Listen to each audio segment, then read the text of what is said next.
खबर मुजफ्फरनगर से जुड़ी हुई, जहां मुजफ्फरनगर में लॉरेंस बिश्नोई का शूटर घायल हुआ है। पुलिस मुठभेड़ में रवि दरोला को गोली लगी है। 11 लाख के लूटकांड में वांछित था रवि दरोला। तो मुजफ्फरनगर के नई मंडी स्थित बागोवाली में एसटीएफ के साथ मुठभेड़ में लॉरेंस बिश्नोई के गुर्गे सनी काकरान के शूटर रवि के पैर में अचानक से गोली लगी और रवि पर मुजफ्फरनगर से 1 लाख और दिल्ली से 25,000 का इनाम चल रहा था।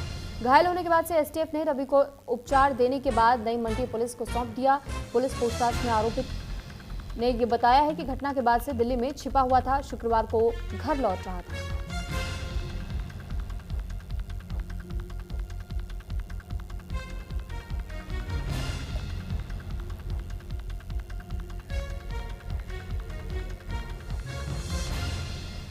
तो मुजफ्फरनगर में लॉरेंस बिश्नोई का एक शूटर घायल हुआ है। साथ ही जानकारी दे दें कि पुलिस मुठभेड़ में रवि दौराला को गोली लगी है।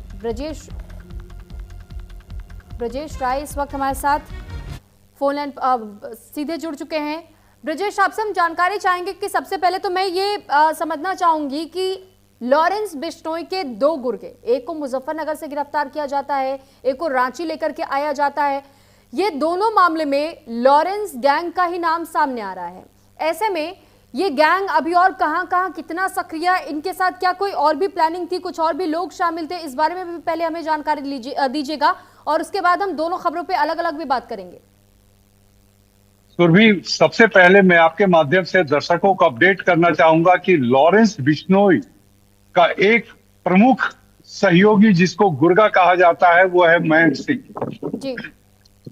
आज सुबह ही रांची अजरबैजान से प्रत्यार्पण नीति के तहत उसको एटीएस की टीम लेकर आई है। एसपी ऋषभ झा उसको लेकर आए और अब से थोड़ी देर पहले रामगढ़, रांची से सटे हुए रामगढ़ जिला के एक सिविल कोर्ट में उसकी पेशी की गई। बहुत कड़ी सुरक्षा व्यवस्था के बीच में सुनील मीणा और मयंक सिंह को लाया गया कोर्ट, और कोर्ट में लाने के बाद में जो सुरक्षा के इंतजाम थे, जो भी पत्रकारगण थे, एक तो बता दूं कि झारखंड में रांची समेत सभी जिलों में लगातार भारी बारिश हो रही है।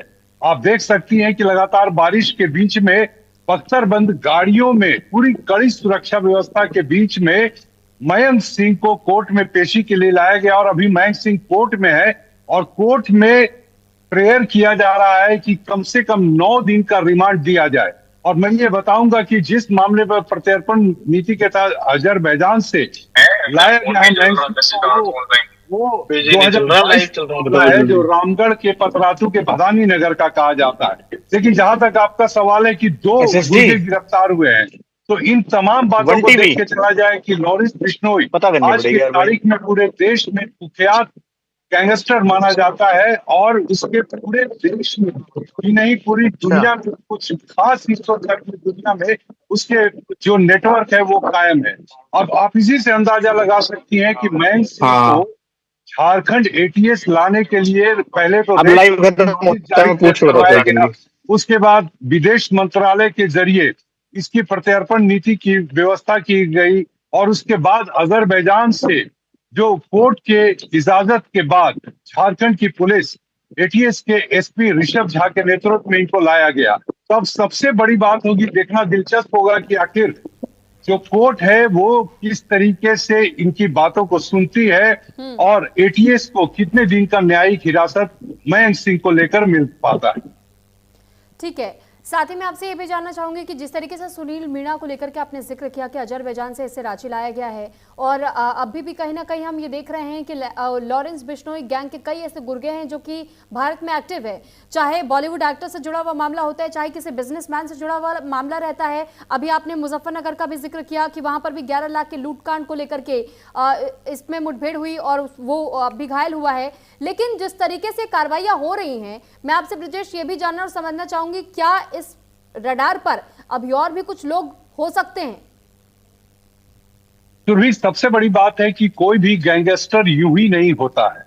जब एक अपराध करता है और अपराध के दलदल में लगातार घुसता चला जाता है तो बहुत पैसे और जो लेवी वसूली का मसला जो होता है उससे उसके लाइफ स्टाइल चेंज हो जाते हैं। और खास तौर पे जो देश के युवा है वो इन गैंगस्टर के चक्कर में पड़ते चले जाते हैं। अब इस दृष्टिकोण से अगर लॉरेंस बिश्नोई की बात की जाए तो इंटरनेशनल कनेक्शन को लेकर के हर जगह पे उसकी चर्चा होती है।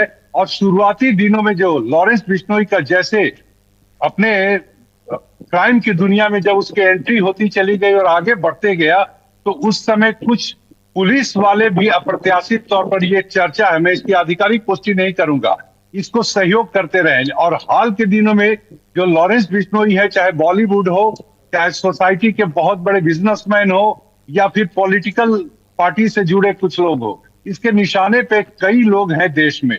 और यही वजह है कि पूरे ठीक है। देश का जो सिस्टम है ऐसे गैंगस्टर को अपने गिरफ्त में लेने के लिए आज तत्पर है। और जिस तरीके से प्रधानमंत्री मोदी के जो रिजिम में जो चीजें हो रही हैं, खास तौर पे जो अपराधी तत्वों के लिए, इसकी चर्चा भी बहुत सकारात्मक तरीके से समाज में है।